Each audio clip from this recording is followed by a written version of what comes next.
Hello, and welcome to today's podcast about choosing wellness over regret.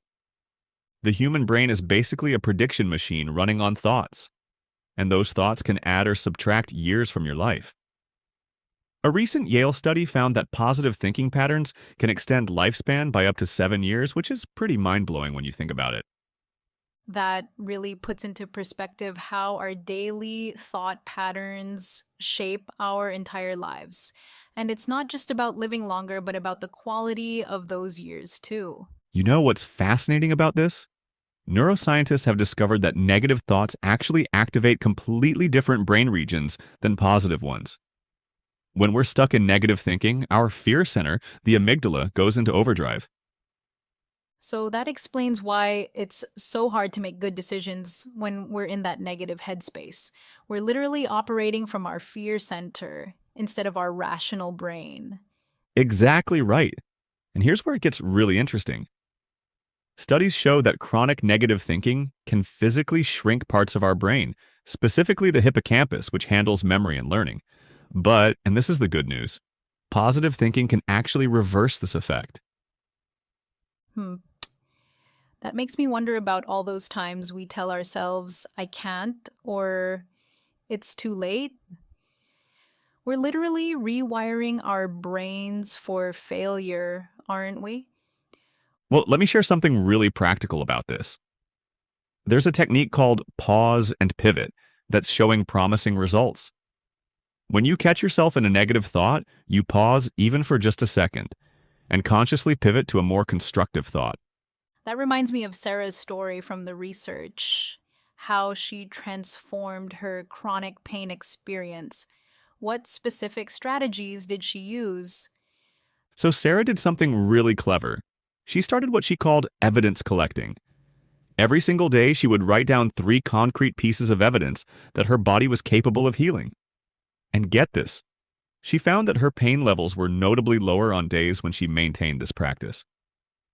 That's such a practical way to reinforce positive thinking. It's not just empty optimism, but grounded in real observations. And here's what's really powerful about her approach. She combined this mindset work with tiny physical actions. She started with just 5 minutes of morning stretching, focusing on one movement, one breath at a time. Within months, she went from barely being able to move to completing a 5K.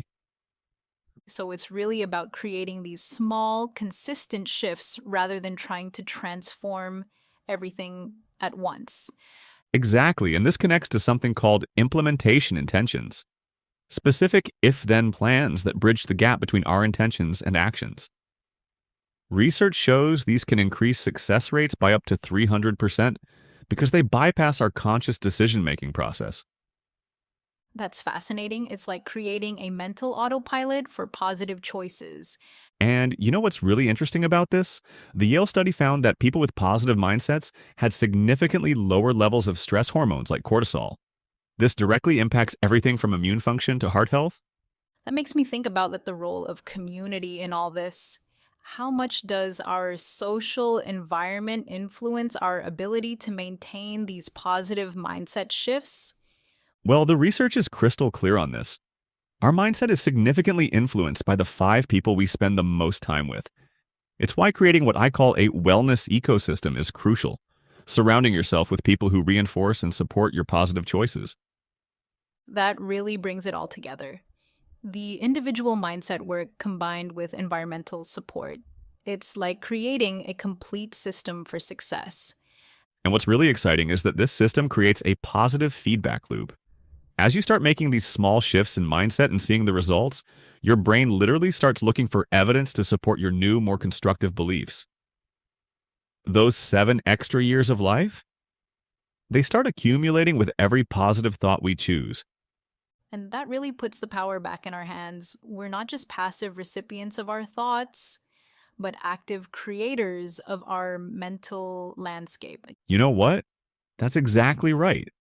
Every thought we think is either reinforcing a pattern that serves us or one that holds us back. The choice is always ours, and it's always available in this present moment. Okay, that's all for today. We hope you enjoyed this podcast and take action on choosing wellness over regret. Don't forget to like this podcast and subscribe to the channel. Until next time.